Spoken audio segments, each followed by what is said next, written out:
What's going on, everyone? Welcome back. Today, we're going to be talking our top 5 must-own wide receivers for the 2021 fantasy football season. These are the guys that right now are being drafted outside of the first round, but they have tremendous upside, and they can finish as legitimate wide receiver ones and therefore be league winners. So make sure to tune in. And if you enjoy, hit that like button, subscribe. Let us hear it in the comment section. Do you agree, disagree? Who else would you put on this list? Along with any other questions you guys might have, we will make sure to answer them all. And lastly, make sure to check us out online at alldaypigskin.com. And while you're there, get yourself a copy of the 2021 ADP Fantasy Football Draft Guide. Everything you could want at a great value. Details in the description. But with that being said, let's get into this. We've got our list pulled up here. And before, kicking it off, I just do want to mention, as always, this is based on PPR scoring. So make a note of that. But with all of this in mind, we kick things off with Calvin Ridley of the Atlanta Falcons, who was one of my favorite wide receivers last season. I was beating the drum, telling you guys, this guy's going to be a league winner. He's ready to break out. It's exactly what happened. And funny enough, I'm doing it again this season, but obviously it's with the expectation already being set. However, Calvin Ridley is still being drafted as a middle of the second round type of wide receiver, which I honestly have zero explanation for. It seems as if after the Julio Jones trade to Tennessee, Calvin Ridley's stock didn't really get affected, which I would say that's absolutely bonkers, because now Calvin Ridley, without a doubt, will be the alpha on this team, and he's going to get crazy type of volume. Now, I will concede maybe he won't have as many receptions as a Devontae Adams or a Stephon Diggs or DeAndre Hopkins, but in half-point PPR scoring, you could argue if you really like Tyreek Hill as the number one wide receiver there, Calvin Ridley should be right there alongside Tyreek Hill. Now, I said he won't have as many receptions as Adams or Hopkins or Diggs, but at the end of the day, I don't think it'll be all that behind those three guys who will likely lead the league in that category. Because the fact of the matter is, the Atlanta Falcons pretty much consistently on a year-to-year basis are at least top 5 in the NFL in terms of pass attempts, which means two things: crazy amount of opportunities and volume for their wide receivers and for their quarterback. And when we're talking wide receivers, Calvin Ridley is the guy. He had become the guy last season, even when Julio Jones was healthy. And when Julio Jones wasn't healthy, Calvin Ridley was sensational as well. Now, you might say, okay, well, Kyle Pitts is in town. He's going to take that Julio Jones role. That's, okay, first and foremost, that's absolutely insane. Kyle Pitts, he's going to be used as a tight end for all we know at this point in time. And historically speaking, as great as Kyle Pitts can be, rookie tight ends just don't go out there and put together 1,000 plus yard seasons. That just doesn't happen. I'm not saying Kyle Pitts won't be successful, but I'm not expecting a Julio Jones type of impact from him starting in year one. So that means Matt Ryan's favorite target is going to be Calvin Ridley, no questions asked. They are a pass-heavy team. They always have been. They always will be, at least for the short term right now while Matt Ryan is still there. Yes, they have a new head coach who's kind of, from Tennessee, who had a run-first mentality. But right now, the Falcons just aren't built to be a run-first team. They have Mike Davis. He's not going to be able to carry the load like a Derrick Henry, in my opinion. So it's going to be pass-heavy yet again. The Atlanta Falcons defense also isn't necessarily going to take a huge turnaround just in one offseason. Yes, they might, but they've always kind of struggled in that category. That's been one of their biggest Achilles heels, which is why they're such a pass-heavy team on the other side. They play in the NFC South, which again is a very high-scoring division. So 6 times out of the year, they're going to play, teams like the Saints, the Bucks, the Panthers. High-scoring affair is the point there. Calvin Ridley is the guy. The fact that you can get him in the middle of the second round is absolute highway robbery. And he's a guy that, again, if it's half-point PPR scoring, I have zero problem taking him right after Tyreek Hill, or even, honestly, this is how bullish I am, picking him to be the number one wide receiver in that category. But moving on, we have got Keenan Allen next of the LA Chargers. And honestly, I feel like Keenan Allen is disrespected year after year after year. Just, the guy is right now probably best case scenario an end of the second round selection, but usually available in the third round depending on your league sizes. For PPR purposes, Keenan Allen is an absolute cheat code.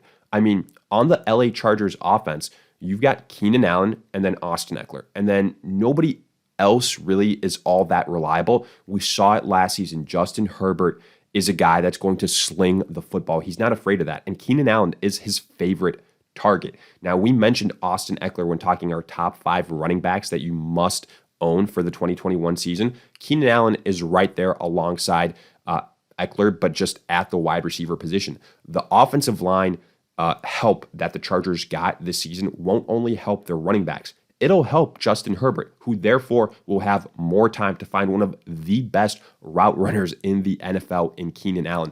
Keenan Allen was continuously getting close to 10 receptions every single game last season. It was crazy in terms of what he was averaging. And even when Austin Eckler returned, Keenan Allen was still playing at a very, very high level.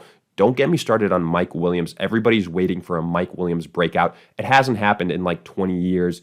I don't think it's going to happen now. Keenan Allen is the unquestioned wide receiver number 1 on this team, and I think he's going to get a crazy amount of volume. I'm perfectly fine with him as my wide receiver 1, again, in PPR formats because his floor is so damn high. And the fact that you can get him in the third round, the guy's just so disrespected. Yes, he had a period of time where, he was quote unquote injury prone, but we can't predict that. We predict a full season for these guys year in and year out. Injuries are just part of the game. And he's kind of, made that storyline fade these last couple of seasons, and yet he's still someone that is disrespected year after year. I do expect his ADP to rise a little bit as we go closer to August to September, but still, he's in the category of being undervalued. I absolutely love Keenan Allen as a PPR wide receiver. Next, moving on, we have got CeeDee Lamb of the Dallas Cowboys.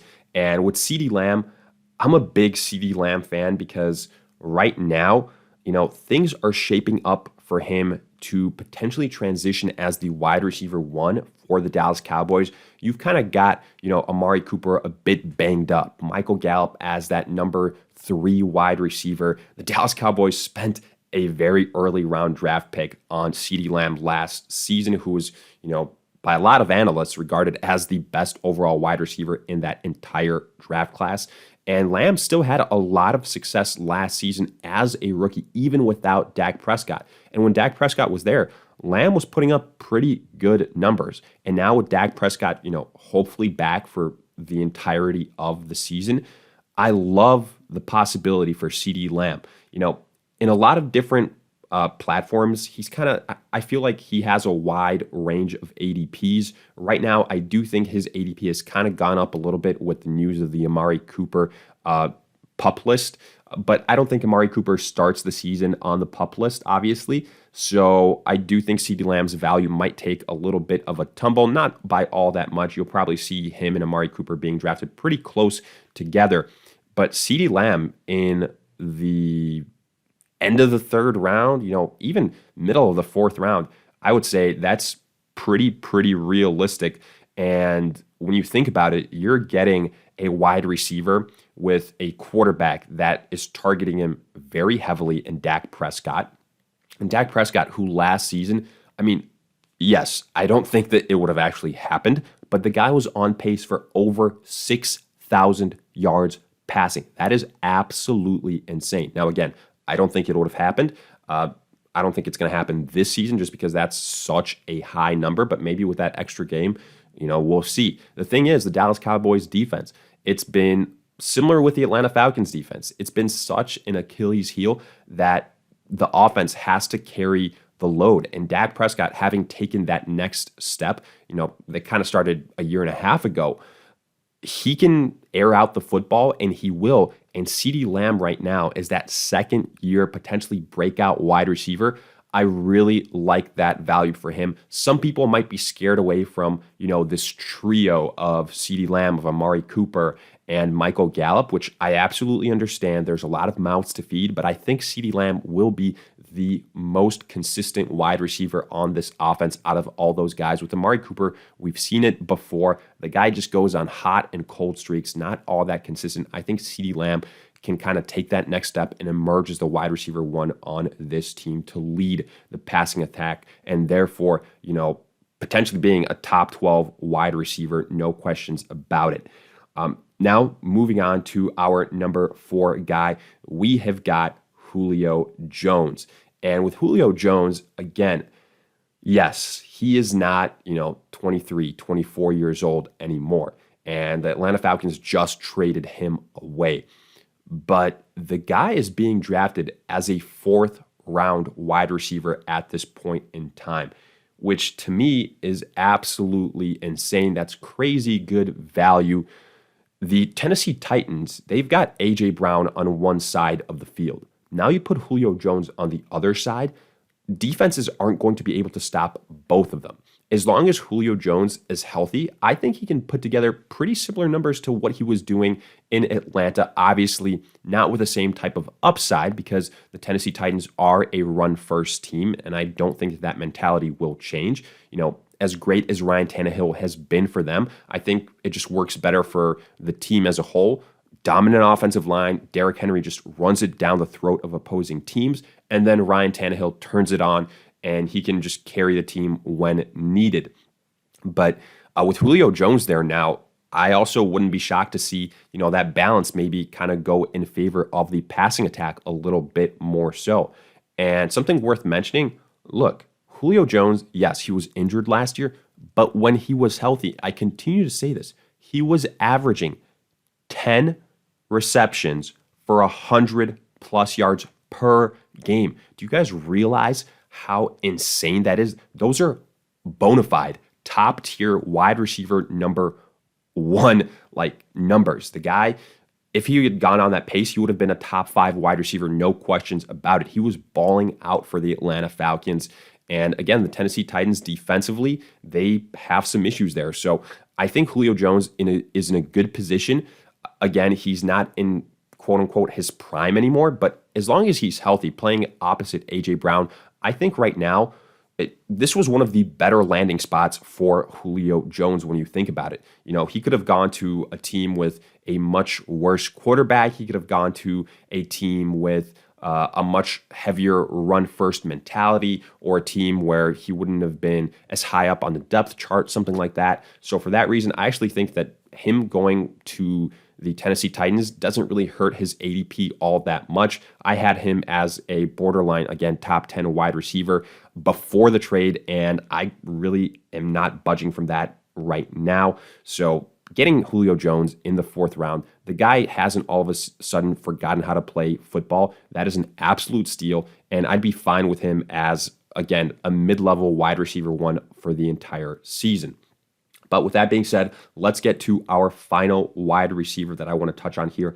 That is Cooper Kupp of the LA Rams, coming in all the way down to number 22 based on these ADPs. But again, you're probably going to see him go in the 4th round. In PPR formats, I love Cooper Kupp.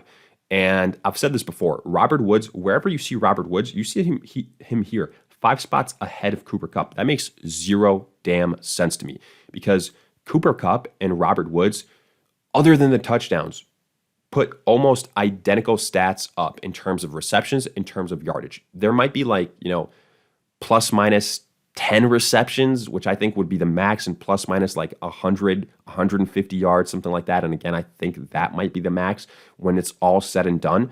But both guys are going to have very high floors because of the expected volume. I think Cooper Kupp is even more so that guy, but we'll see. Matthew Stafford, new quarterback in town, definitely an upgrade over Jared Goff, which is something that I'm excited about. And I think he's going to deliver a lot of upside to both of these wide receivers. Also worth mentioning, look, the Cam Akers injury. Cam Akers was a guy that could have led this team in the rushing department, just put the team on his back. Now, with him gone for the season, it's Darrell Henderson, and I do think there is going to potentially be a bigger emphasis on the passing attack, more so than we previously thought with Cam Akers healthy. So to some extent, that helps out Cooper Kupp and Robert Woods both.